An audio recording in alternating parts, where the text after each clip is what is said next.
আকৌ আমাৰ ইয়াত বানপানী যোৱা 28 ছেপ্টেম্বৰৰ দিনাখন যি ভয়ংকৰ এক বানপানী হৈছিলে পুনৰবাৰ আকৌ আজি অলপীয়া বৰষুণতে আকৌ বানপানী হৈছে।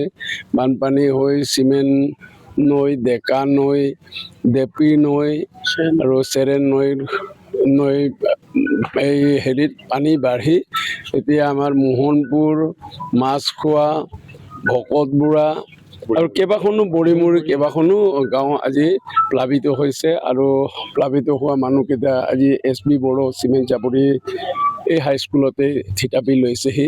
এতিয়ালৈকে বৰিমুৰি গাঁৱৰ পৰা 49 ফেমিলি ইয়াতে আশ্ৰয় গ্ৰহণ কৰিছে আৰু বাকী গাঁওবোৰৰ পৰাও এতিয়ালৈকে আহি আছে আৰু কিমান এতিয়ালৈকে আহিব সেইটো স্পষ্ট নহয়, কিন্তু আহি আছে।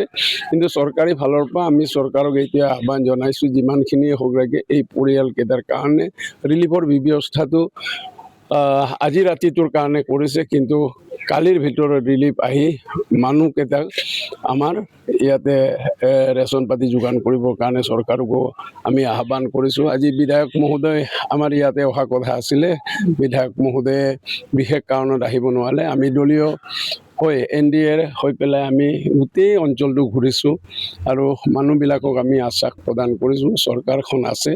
এই বানত যিদৰে চৰাইদেউ, গোলাঘাট, যোৰহাট, শিৱসাগৰ যি বিধ্বস্ত অঞ্চল তাতো হৈছে, আমাৰ ইয়াতো হৈছে।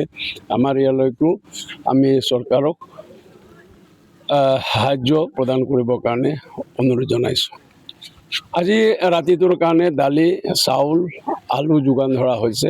কাইলৈ যিটো চৰকাৰী নীতি নিয়ম আছে চৰকাৰী নিয়মমতে ইয়াতে ৰিলিফ আহিব আৰু কিমানখিনি পৰিয়াল ইয়াতে আশ্ৰয় গ্ৰহণ কৰি আছে গাঁওবুঢ়াসকলে এতিয়া লিষ্ট বনাই আছে। সেই লিষ্ট মৰ্মে কালিৰ পৰা যোগান ধৰিবৰ কাৰণে আমি বিধায়ক মহোদয়কো আজি খবৰ দিম আৰু আমাৰ চাৰ্কেল অফিচাৰ ইতিমধ্যে ইয়াতে আহি গৈছে। CDC মহোদয় বা DC মহোদয়লৈকে আমি বাৰ্তাটো প্ৰেৰণ কৰিম। মাধাউৰি আজি ৱাটাৰ ৰিচোৰ্চ ডিপাৰ্টমেণ্টৰ পৰাও যোৱা হৈছে। আমি যিকেইটা পঞ্চায়তৰ পৰা এগ্ৰিমেণ্ট বনোৱা হৈছিলে 3 নং মোহনপুৰত 2টা জেগাত ছিঙিছে। আমি 1 নং মোহনপুৰ সোমাইছোঁ, তাতো আমাৰ যি চুম বাগানৰ ওচৰত এটা অংশ আৰু এই 1 নং মোহনপুৰ 2টা জেগাত 5টাকৈ জেগাতে ইয়াতে মথাউৰি ছিগিছে।